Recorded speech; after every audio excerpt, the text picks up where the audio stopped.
नमस्कार प्यारे साथियों, मैं अजीत स्वागत करता हूं आपके अपने प्यारे परिवार रोजगार वेद अंकित पर। कैसे हैं आप सब लोग?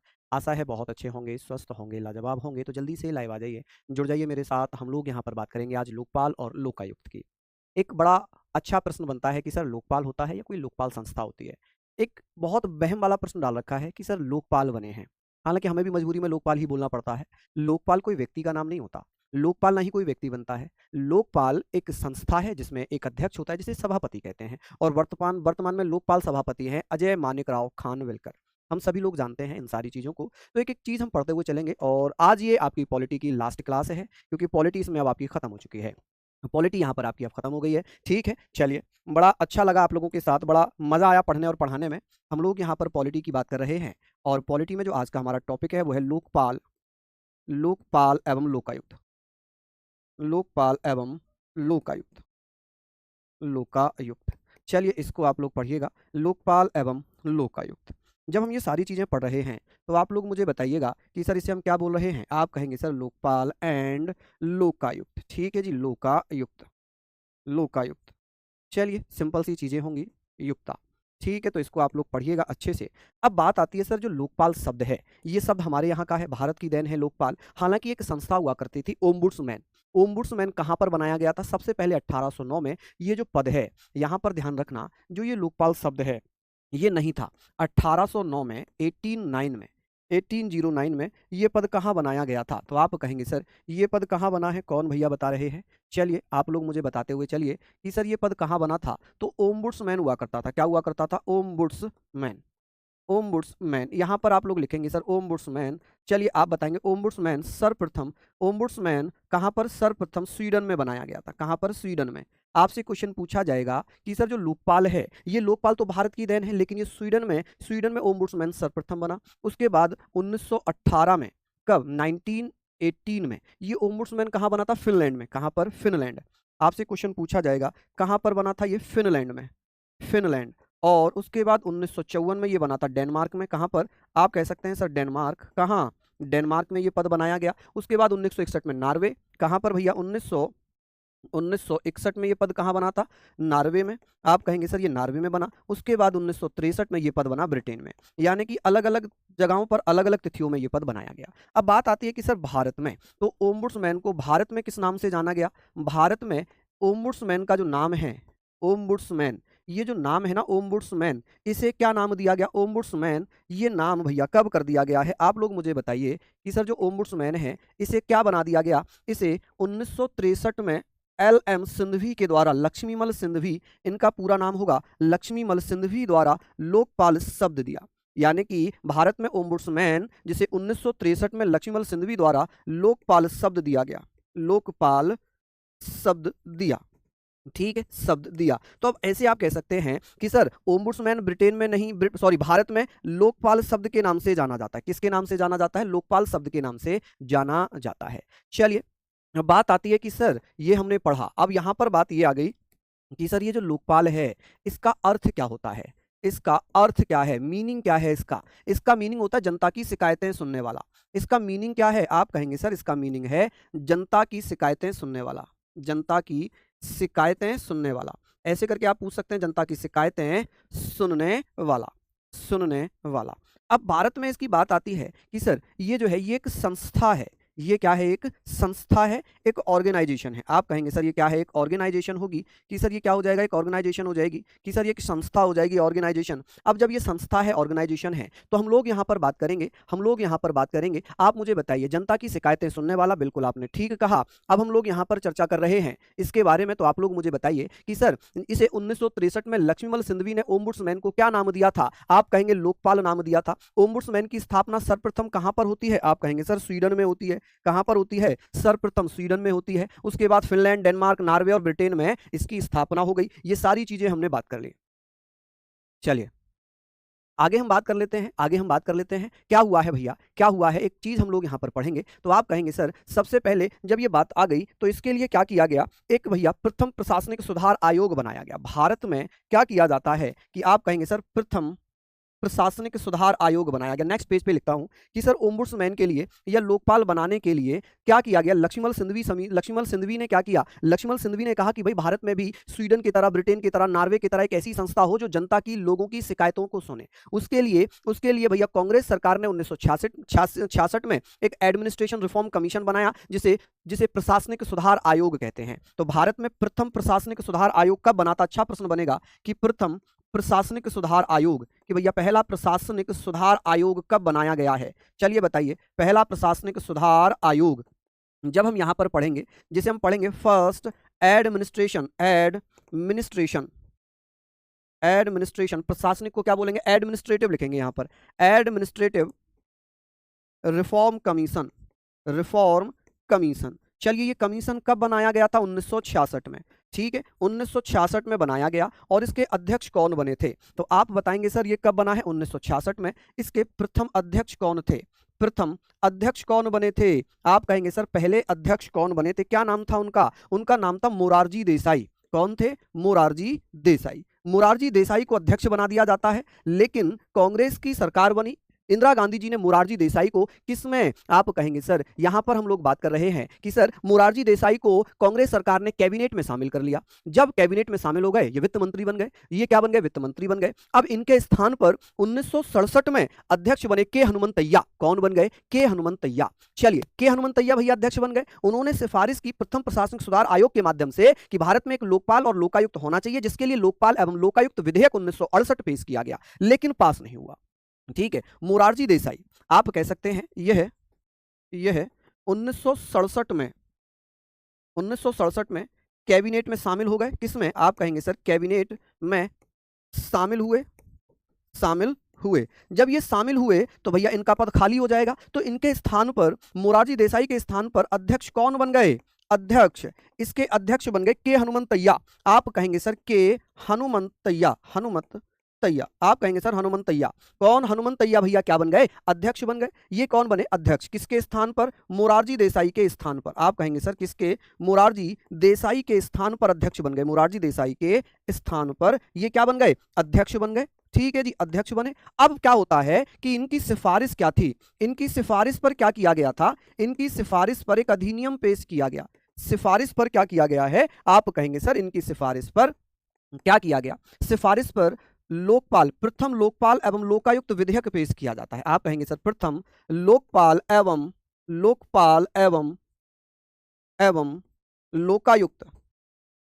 लोकायुक्त विधेयक, विल जिसे कहेंगे, विधेयक 1968 में पेश किया गया। पेश हुआ, ठीक है, लेकिन पास नहीं हो पाया। पेश हुआ, ठीक है, पेश तो हुआ लेकिन ये पास नहीं हुआ। ठीक है, पास नहीं हुआ। जब ये पास नहीं हुआ तो भैया फिर क्या होता है, पास नहीं हुआ। उसके बाद ये कई बार भैया पेश किया गया लेकिन ये पास नहीं हुआ। ठीक है, ये विधेयक कब, अब यहां पर आप समझें कि इसे कब पेश किया गया है, तो आप बता सकते हैं कि सर इसे कब पेश किया गया, जल्दी से बताइए। आप कहेंगे सर इसे लोकपाल एवं लोकायुक्त, इसको इंग्लिश में अगर आप चाह रहे हैं तो लिख लीजिएगा लोकपाल। आप कहेंगे लोकपाल एंड लोकायुक्त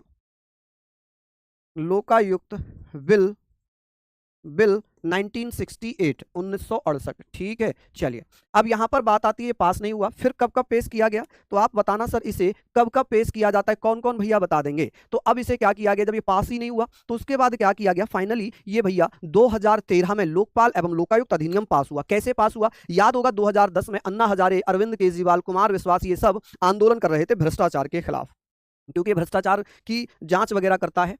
तो भैया क्या हुआ कि 2010 में कांग्रेस सरकार पर दबाव पड़ा बहुत ज्यादा। हालांकि कांग्रेस सरकार ने 2013 में यह विधेयक पास किया। तो इसको ऐसे लिखना कि सर पुनः, बहुत बार इसको पेश किया गया था लेकिन हम इसको ऐसे मानेंगे कि सर ये पास कब हुआ, तो आप कहेंगे सर लोकपाल एवं लोकायुक्त अधिनियम, लोकपाल एवं लोकायुक्त अधिनियम। कौन सा, लोकायुक्त अधिनियम 2013। ठीक है, ये कहां से, ये राज्यसभा से कब पास हुआ है और लोकसभा से कब पास हुआ, राज्यसभा एवं लोकसभा, ये कब पास किया गया है, आप मुझे बताइए। आप कहेंगे सर ये लोकपाल ये राज्यसभा से कब पास हुआ था, तो आप कह सकते हैं कि 17 दिसंबर 2013 में ये कहां से पास हुआ, 17 दिसंबर 2013 में ये राज्यसभा से पास हुआ, ठीक है। और 18 दिसंबर 2013 में ये भैया लोकसभा से क्या हो जाता है, पास हुआ। क्या हो जाता है, पास हो जाता है। जब ये यहां से पास हुआ तो इस पर भैया राष्ट्रपति के हस्ताक्षर हो गए। और इस समय राष्ट्रपति कौन थे, इस समय राष्ट्रपति थे प्रणब मुखर्जी। इस समय राष्ट्रपति थे प्रणब मुखर्जी। आप कहेंगे सर प्रणब मुखर्जी ने क्या किया भैया, राष्ट्रपति ने हस्ताक्षर कब कर दिए थे इस पे हस्ताक्षर, आप मुझे बताइएगा कि सर राष्ट्रपति प्रणब मुखर्जी ने 1 जनवरी 2014 पर हस्ताक्षर कर दिए। 1 जनवरी 2014 में हस्ताक्षर हो गए जी। यानी कि ये जो विधेयक था हस्ताक्षर के बाद क्या बन गया, लोकपाल एवं लोकायुक्त अधिनियम बन गया। क्या बन गया, लोकपाल एवं लोकायुक्त अधिनियम बन गया, ठीक है। लोकायुक्त अधिनियम यानी कि जो बिल था, ओहो यहाँ पर मैंने अधिनियम, हाँ तो इसीलिए तो इसको हमने क्या लिख दिया, अधिनियम ऑलरेडी मैंने लिख रखा है, लिखने की जरूरत नहीं है, ठीक है। क्योंकि यहाँ पर ये विधेयक था, जब ये पास हुआ तभी तो ये मैंने अधिनियम लिख दिया, एक्ट लिख दिया। अब बात आती है कि सर ये सारी चीजें हमने पढ़ ली, अब बात आएगी कि सर ये तो हमें पता है लोकपाल में कितने लोग होते हैं, कितने अध्यक्ष होते हैं, अध्यक्ष को क्या कहते हैं, और कितने सदस्य होते हैं, कहाँ कहाँ से आ सकते हैं। तो ये आपने लिखा होगा, जल्दी जल्दी से बताइए कि सर हस्ताक्षर हुआ 1 जनवरी 2014 को, ये क्या हो जाता है भैया, ये विधेयक बन जाता है। लेकिन अब बात आएगी सर 2014 से लेकर 2019 तक हमें इंतजार करना पड़ा। क्यों इंतजार करना पड़ा जी, क्या कारण रहा। देखिए जो कंडीशंस थी लोकपाल सभापति बनाने की, वो कंडीशंस थोड़ी सी टफ थी। कैसी कंडीशंस थी कि कौन व्यक्ति बन सकता है लोकसभा, तो आप लोग कहेंगे कि सर ऐसा व्यक्ति जो भारत का नागरिक है, जिसकी आयु 45 वर्ष है, जिसे प्रशासनिक सेवाओं का 25 वर्ष का अनुभव है, एक्सपीरियंस कितना है 25 ईयर्स, उसकी एज कितनी है, कम से कम 45 साल की एज होनी चाहिए, प्रशासनिक एडमिनिस्ट्रेटिव एक्सपीरियंस 25 साल होना चाहिए, वो किसी भी राजनीतिक बैकग्राउंड से नाता हो, चाहे वो पंचायत के चुनाव या संसद विधानसभा के चुनाव विधानमंडल के चुनाव लड़े हो तो वो नहीं बन सकता, कोर्ट के द्वारा यदि कोई समन जारी किया गया वो भी नहीं बन सकता, भ्रष्टाचार में उसका नाम भी आया है तब भी नहीं बन सकता। तो भाई इतना ईमानदार व्यक्ति तो मंगल ग्रह पर मिल सकता है। हमारे यहाँ तो पॉसिबिलिटी कम है कि कोर्ट के द्वारा समन भी ना आया हो, चुनाव भी ना लड़ा हो, राजनीति से भी ना हो, 25 साल की उम्र हो, और 45 साल की उम्र हो, 25 साल का अनुभव हो जुडिशियल पोस्ट का, तो इतना ईमानदार व्यक्ति हमारे भारत में तो बड़ा मुश्किल से मिलेगा। तो भैया 2014 से ढूंढते मंगल पहले शुक्र ग्रह पर गए, फिर मंगल ग्रह पर पहुंचे, फिर मंगल ग्रह से ढूंढ के लाए पिनाकी चंद्र घोष को। 2019 में लोकपाल सभापति पहले मिले पिनाकी चंद्र घोष। कौन, पिनाकी चंद्र घोष, ठीक है। हम लोग यहां पर बात करते हैं कि सर लोकपाल के लिए योग्यताएं क्या होनी चाहिए, लोकपाल योग्यताएं क्या होनी चाहिए, क्वालिफिकेशन, योग्यताएं। आप कहेंगे सर योग्यताएं क्या होनी चाहिए, आप बता देंगे सर लोकपाल इसके लिए योग्यताएं क्वालिफिकेशंस क्या क्या चाहिए, मैं लिख देता हूं यहाँ, क्वालिफिकेशंस क्या क्या होनी चाहिए, क्वालिफिकेशंस। चलिए अब क्वालिफिकेशंस की बात हो रही है तो आप लोग मुझे बताइए कि सर यहाँ पर क्वालिफिकेशन, पहली क्वालिफिकेशन है भारतीय नागरिक होना चाहिए। इंग्लिश वाले बच्चे लिखेंगे सिटीजन ऑफ इंडिया, भारतीय नागरिक होना चाहिए। कौन होना चाहिए, भारतीय नागरिक हो, ठीक है, सिटीजन ऑफ इंडिया हो, सिटीजन ऑफ इंडिया, ठीक है जी, सिटीजन ऑफ इंडिया होना चाहिए। दूसरी क्वालिफिकेशन है कि उसकी एज कितनी हो, एज, आयु कितनी होनी चाहिए, आयु या एज आप कह सकते हैं कि सर 45 ईयर्स से हो, कि सर 45 साल की आयु पूरी कर चुका हो। तीसरी क्वालिफिकेशन है कि 25 साल का न्यायिक अनुभव हो, 25 साल का भैया उसको एक्सपीरियंस हो, अनुभव हो, ठीक है, काम करने का अनुभव, एक्सपीरियंस। आप कहेंगे सर एक्सपीरियंस होना चाहिए, कि सर कितना एक्सपीरियंस हो, तो आप कहेंगे सर एक्सपीरियंस कितना चाहिए, 25 साल का। और यहाँ पर क्या होना चाहिए, आप कहेंगे सर संसद या विधानमंडल का सदस्य ना हो, संसद, लोकसभा, राज्यसभा एवं विधानमंडल, विधानसभा, विधान परिषद। आप कहेंगे सर विधान मंडल का सदस्य ना हो, ना हो, राजनीति से ना हो। आप कहेंगे सर राजनीतिक बैकग्राउंड से ना हो, राजनीतिक क्षेत्र से ना हो, ठीक है। कोर्ट के द्वारा समन जारी ना किया गया हो, किसी भी कोर्ट द्वारा, चाहे वो सुप्रीम कोर्ट हो, चाहे हाई कोर्ट हो या डिस्ट्रिक्ट कोर्ट हो, किसी भी कोर्ट द्वारा, यहां पर लिखना किसी भी कोर्ट द्वारा, ठीक है, किसी भी कोर्ट द्वारा। आप मुझे बताएंगे सर किसी भी कोर्ट द्वारा क्या ना किया गया हो, किसी भी कोर्ट द्वारा, आप मुझे बताएंगे किसी भी कोर्ट द्वारा क्या ना किया गया हो, समन मतलब नोटिस, समन यानी कि नोटिस ना जारी किया गया हो, नोटिस ना दिया गया हो, भ्रष्टाचार के आरोप ना लगे हों, ठीक है जी, भ्रष्टाचार, आप कहेंगे सर करप्शन, भ्रष्टाचार के आरोप ना लगे हों, तो भैया ऐसा व्यक्ति तो बड़ा मुश्किल से ही मिलेगा, ना लगे हों। तो इनको ढूंढने में ही भैया क्या लग गया, टाइम लग गया। तो आप कहेंगे सर इन्हें ढूंढने में टाइम लगा, जबकि 2014 में ये अधिनियम पास हुआ, लेकिन ओहो राजनीतिक, आप लिखेंगे सर राजनीतिक लिख दिया, ये राजनीतिक लिख लेना, राजनीतिक, ठीक है जी, राजनीतिक क्षेत्र से ना हो। ठीक है, अब ये सारी चीजें हमने पढ़ ली, ये सारी चीजें हमने पढ़ ली। अब आप मुझे बताइए, रिवीजन मैं नहीं कराऊंगा, रिवीजन तो आपको खुद करना पड़ेगा आशीष, रिवीजन तो आपको खुद करना पड़ेगा। तो ये सारी चीजें हम लोग बात कर लेंगे, ये सारी चीजें हम लोग बात कर लेंगे। अब ये मुझे बताओ, 45 साल की उम्र होनी चाहिए और 25 साल का अनुभव होना चाहिए। क्या भैया कोई व्यक्ति 15 साल में क्या कोई जॉब हो जाती है? क्या नहीं होती होगी ना, तो ये अटपटी सी योग्यताएं थी। इसीलिए तो भैया आप कहेंगे कि प्रथम लोकपाल कौन बने थे, पहले लोकपाल सभापति, आप कहेंगे सर प्रथम लोकपाल सभापति, लोकपाल सभापति, सभापति, ठीक है। अब आपको लग रहा होगा कि मैंने सभापति लिख दिया, तो लोकपाल एक संस्था है, उसके अध्यक्ष को हम सभापति कहते हैं। तो उनका नाम था पीसी घोष, क्या नाम था? पीसी घोष, जिन्हें हम पिनाकी चंद्र घोष के नाम से जानते हैं। किसके नाम से? पिनाकी चंद्र घोष, पिनाकी चंद्र घोष, ये आप लोग लिखिएगा, पिनाकी चंद्र घोष। यहां पर हम सारी चीजों को लिख रहे हैं। अगर मैं बात करता हूं कि सर वर्तमान में कौन है, वर्तमान में कौन हो जाएंगे? लोकपाल सभापति। आप कहेंगे सर वर्तमान लोकपाल सभापति कौन है? लोकपाल सभापति। चलिए, वर्तमान लोकपाल सभापति, जिसे हम लोकपाल कहते हैं आमतौर पर, उनका नाम है अजय मानिकराव खानविलकर। क्या नाम है? अजय मानिकराव खानविलकर, खानविलकर, ठीक है जी, खानविलकर, ये इतना बड़ा नाम है, अजय मानिकराव खानविलकर इनका नाम है। चलिए अब लोकपाल संस्था के बारे में बात करते हैं। ये कब बने थे? तो ये बने 2019 में, ठीक है, और ये कब बने हैं? 2024 में, ठीक है, यानी कि ये दूसरे हो गए। अभी तक केवल 2 ही बने हैं क्या? आप कहेंगे नहीं सर, 3 बने हैं, 3 बने। अजय खानविलकर से पहले थे, जिनका नाम क्या था? चलिए बताइए, जिनका नाम क्या था? चलिए, बहुत बढ़िया, शानदार, यहां तक हमने लिख लिया। अब बात करते हैं कि सर ये हमने लिखा है। अब दूसरी चीज ये है कि लोकपाल संस्था के बारे में बात करेंगे कि सर जो लोकपाल संस्था है, जो ऑर्गेनाइजेशन है, इसमें कुल 9 लोग होंगे, 9 सदस्य होंगे, 9, यानी कि कुल कितने लोग होंगे इसमें? आप कहेंगे सर कुल लोग कितने होंगे इसमें? कुल लोग आप कहेंगे सर 9। अब जो 9 सदस्य हैं, ये कहाँ कहाँ से हो सकते हैं? देखिए, इसमें एक होता है अध्यक्ष, जिसे हम सभापति बोलते हैं, अध्यक्ष, यानी कि सभापति लिखिए, अध्यक्ष को ही सभापति कहते हैं, चेयरमैन कहते हैं, सभापति यानी कि चेयरमैन, चेयरमैन। चलिए, अब इसमें होते हैं 8 सदस्य। कितने सदस्य? 8 सदस्य, 8 मेंबर्स होते हैं। मेंबर्स में भी भैया आप समझिए, इन मेंबर्स में भी बड़ा ड्रामा है। क्या क्या है जी? आप कहेंगे सर 4 होंगे, 4 होंगे न्यायिक क्षेत्र से।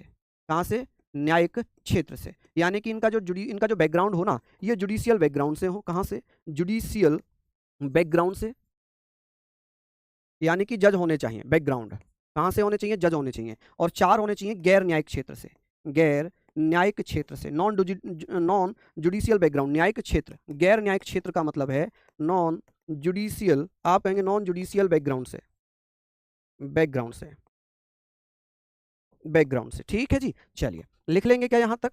तो बैकग्राउंड।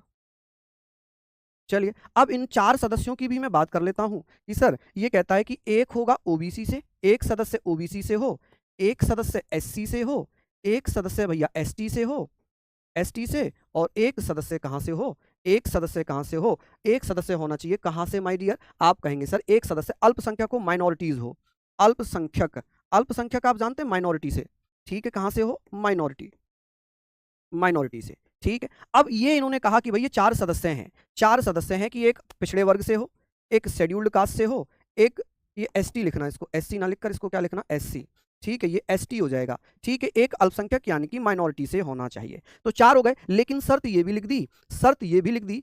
अब शर्त ये लिख दी यहां पर कि भैया कि इनमें चारों में से कोई एक महिला होनी चाहिए। कैसी बात कर रहे हो राम जी, कैसी बात कर रहे हो? आपका सिलेबस कंप्लीट हो गया, मैं क्या करूंगा आपको?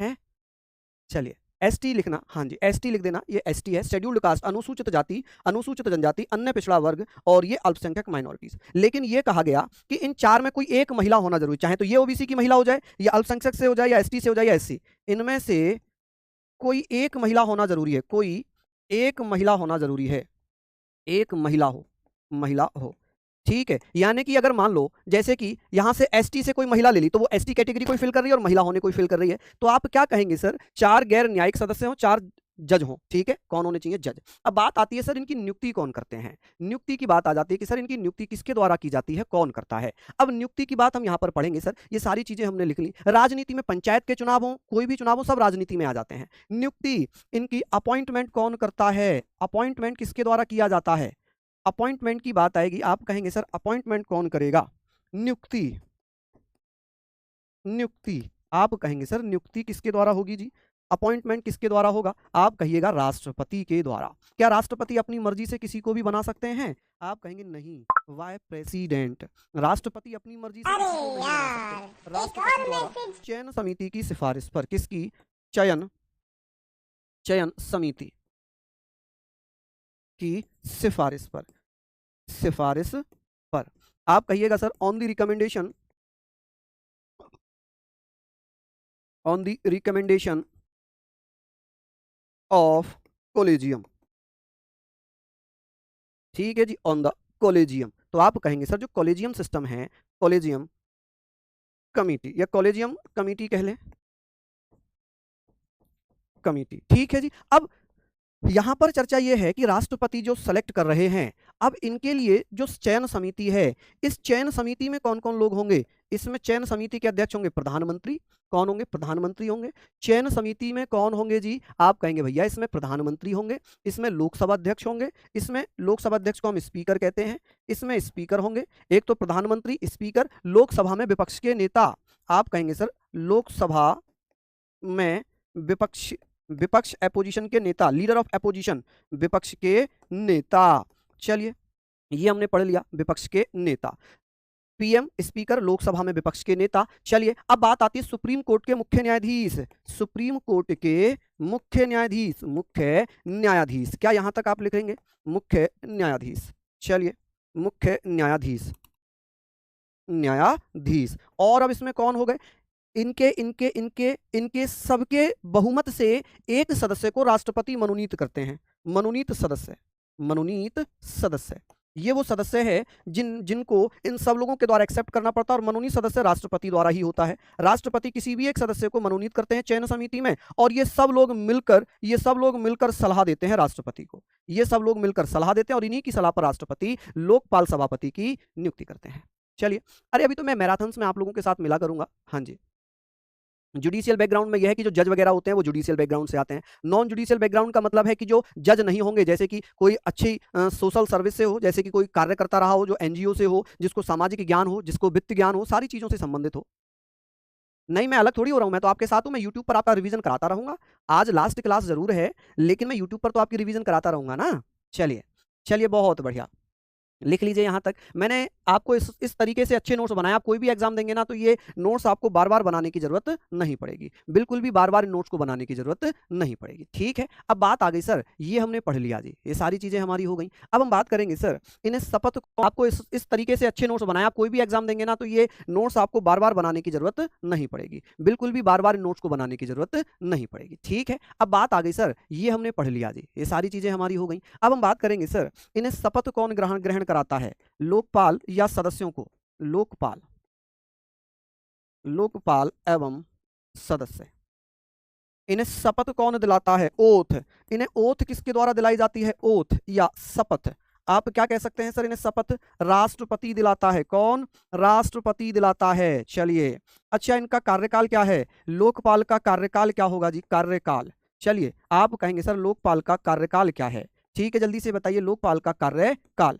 यहाँ पर लोकपाल का कार्यकाल अगर आप लोगों से पूछा जाए, टेन्योर पूछा जाए, तो आप क्या कहिएगा, आप कहेंगे सर टेन्योर कितना होता है, टेन्योर, टेन्योर की अगर मैं बात कर रहा हूं तो आप मुझे समझें कि सर इसका टेन्योर कितना है, कार्यकाल कितना है, तो आप कहेंगे सर 5 साल या 70 साल जो भी पहले हो, 5 साल या 70 साल जो भी पहले हो, ठीक है, जो भी पहले हो, चाहे तो उसका काम पूरा 5 साल हो जाए या उसकी रिटायरमेंट एज 70 साल हो जाए। देखिए बनाया ही उसे जाता है जो 65 साल का है, जो 60 साल का है, केवल लिखने के लिए बोल दिया कि 45 साल एज होनी चाहिए, लेकिन अभी तक तो बने ही 3 है ना। चलिए यहां तक आप लोग लिखिएगा। सर कंबाइंड पीडीएफ में पेज नंबर डलवा दीजिएगा, साइबर क्राइम वाला पेज ऊपर नीचे देता है, साइबर कैफे वाला कहना चाह रहे थे, क्राइम वाला बोल दिए। चलिए बहुत बढ़िया, शानदार, लाजवाब। चलिए, बहुत बढ़िया, शानदार। हाँ जी, ये सारी नहीं मान्यता मैं तो यूट्यूब पर मिलूँगा, सिलेबस ही तो खत्म कर रहा हूँ मैं, कोई कहीं जा थोड़ी रहा हूँ। मैं सिलेबस ही तो खत्म कर रहा हूँ आप लोगों का। हाँ, मैं सिलेबस ही तो खत्म कर रहा हूँ जी, मैं कहीं जा थोड़ी रहा हूँ आप लोगों से अलग। भावुक ज़रूर हूँ, क्योंकि कई जब हम लोग पढ़ते हैं 1-2 महीने से लगातार पढ़ते हैं तो एक अटैचमेंट हो जाती है, और जब सिलेबस खत्म करता है टीचर तो मिस करता है कि भई ये मेरे बच्चे मेरा इंतज़ार कर रहे होंगे। तो वो होता है थोड़ा, है ना? चलिए, चलिए। बहुत बढ़िया अभिषेक ठाकुर जी, चलिए। नहीं, रिवीजन तो नहीं, मैं सैटरडे संडे में क्लास लगाया करूँगा यूट्यूब पर, रोज़गार वेद अंकित यूट्यूब पर, ठीक है? चलिए, यहाँ पर आप लोगों ने लिख लिया। शशि राठी जी बहुत-बहुत धन्यवाद। ये सारी चीज़ें हमने पढ़ ली। अब हम बात करेंगे सर लोकायुक्त की। अब हम यहाँ पर लोकायुक्त के बारे में बात कर रहे हैं, क्योंकि हमने लोकपाल तो पढ़ ही लिया। तो लोकपाल होता है देश में, और लोकायुक्त होता है जी, लोकायुक्त होता है किसमें? लोकायुक्त होता है राज्य में। लोकायुक्त कहाँ पर होता है? आप कहेंगे सर लोकायुक्त, ये जो अधिनियम था, ये अधिनियम कब बना? लोकायुक्त अधिनियम कब बनाया गया था? अधिनियम यानी कि एक्ट कब बनाया गया? तो ये एक्ट सबसे पहले पास किया था 1970 में, और किसने? ओडिशा ने। किसने पास किया था? ओडिशा ने। लेकिन इस अधिनियम को सर्वप्रथम लागू किसने किया? लागू करने वाला पहला राज्य कौन सा बना? करने वाला पहला राज्य, प्रथम स्टेट कौन सा था? आप कहेंगे महाराष्ट्र। महाराष्ट्र में सबसे पहले लोकायुक्त बनाया गया था, महाराष्ट्र। ठीक है जी, कौन बनाया गया था? महाराष्ट्र में सबसे पहले। कब? 1990 1971 में। तो अधिनियम पास करने वाला पहला था ओडिशा, और ओडिशा में लोकायुक्त कब बनाया गया था? यहाँ पर लोकायुक्त कब नियुक्त किए गए थे? तो यहाँ बनाए गए थे 1983 में। कब? 1983 में। अधिनियम तो पारित कर दिया था इसने, लेकिन लोकायुक्त को इसने 1983 में लागू किया ओडिशा ने। अधिनियम सबसे पहले पारित किया ओडिशा ने, लेकिन सबसे पहले लागू किसने किया? सबसे पहले लागू किया महाराष्ट्र ने 1971 में। ठीक है, ठीक है जी, चलिए, बहुत बढ़िया। अब आगे बात करेंगे यहाँ पर कि सर ये बताइए, हम उत्तर प्रदेश के बारे में बात कर लेते हैं। किसके बारे में? हम यूपी के बारे में बात करते हैं, क्योंकि हम यूपी से ही हैं। हम यूपी के बारे में बात करते हैं। यूपी की क्लासेस में हो सकता है पूछा जाए कि सर अब ये बताइए, पहले नियुक्ति देखिए, इसकी नियुक्ति कौन करता है? नियुक्ति सेम जैसे वहां राष्ट्रपति करता है, यहाँ राज्यपाल करता है। कौन? राज्यपाल करता है, राज्यपाल द्वारा। यहाँ पर कौन करेगा? राज्यपाल करेगा। चलिए, कौन करेगा जी यहाँ पर? आप कहेंगे सर राज्यपाल करेगा। चलिए, बहुत बढ़िया। अच्छा, एक चीज और बताइए। चलिए, यहाँ पर आप लोग इसको पहले लिखिए इतना, उसके बाद आगे बात करेंगे, उसके बाद आगे बात करेंगे। चलिए, यहाँ तक जल्दी जल्दी से लिखिए। बहुत बढ़िया। हाँ जी, चलिए, बहुत शानदार। आज लास्ट क्लास है जी, आज आपकी लास्ट क्लास है, ये आप लोग लिख लीजिए। चलिए, आगे बात कर लेते हैं कि सर यहाँ पर हम बात कर रहे हैं यूपी में। यूपी की हम बात करते हैं उत्तर प्रदेश में। लोकायुक्त का कार्यकाल क्या है? लोकायुक्त का कार्यकाल का कार्यकाल कितना होता है जी? कार्यकाल, टेन्योर कितना होगा? आप कहेंगे सर टेन्योर कितना होगा? यहाँ पर देखिए, यूपी में क्या था ना, 6 वर्ष हुआ करता था 2012 तक। 2012 तक कितना हुआ करता था? 6 साल। लेकिन वर्तमान में कितना कार्यकाल है? वर्तमान में आप कहेंगे सर वर्तमान में 8 साल। उत्तर प्रदेश में एक लोकायुक्त अपने पद पर 8 साल तक बना रहता है। कितने साल तक बना रहता है? 8 साल तक बना रहता है। चलिए, यहाँ पर आप पढ़ लेंगे कि सर कितने वर्षों तक बना रहता है जी, आप मुझे बताइए। चलिए, बहुत बढ़िया, सारी चीजें हमने यहाँ पर पढ़ ली। अब आप मुझे बताइए कि सर यूपी के, यहाँ पर बात करेंगे यूपी के प्रथम लोकायुक्त कौन थे? प्रथम लोकायुक्त कौन थे? लोकायुक्त कौन थे? ये पहले लोकायुक्त थे विशंबर दयाल। क्या नाम था? विशंबर, आप कह सकते हैं सर विशंबर, विशंबर दयाल, विशंबर दयाल। अच्छा, वर्तमान में कौन है? वर्तमान में कौन है जी? आप कहेंगे सर वर्तमान में है संजय मिश्रा। क्या नाम है जी इनका? संजय मिश्रा। ठीक है जी, संजय मिश्रा वर्तमान हो गए, संजय मिश्रा। चलिए, अब ये सारी चीजें हमारी हो गई।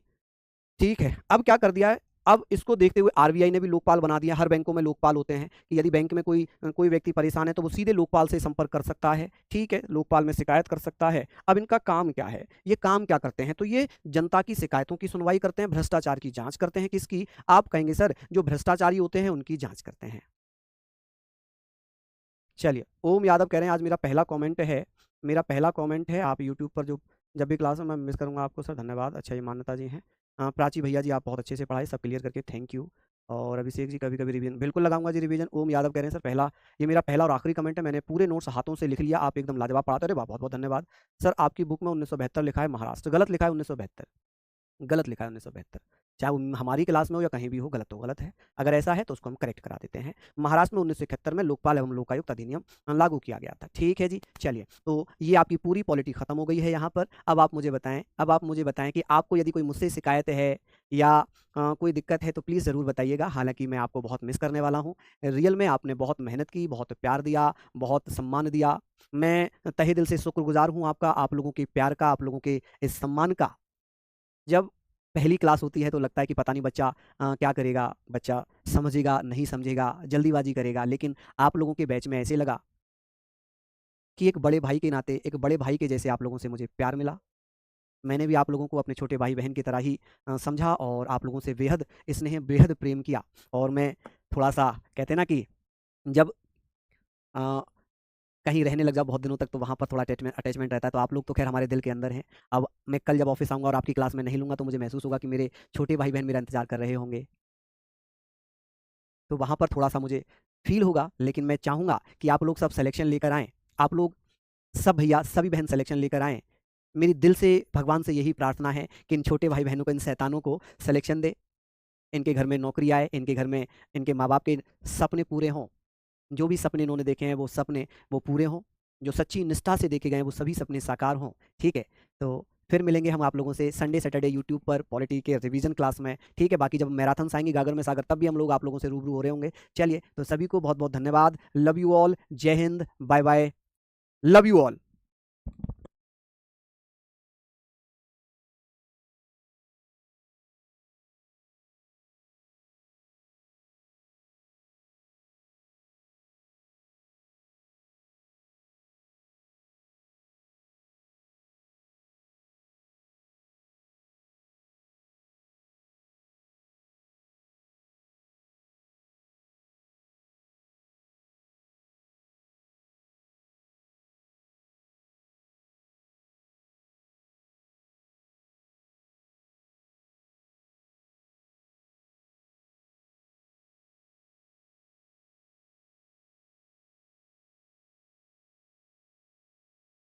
अरे यार, एक और मैसेज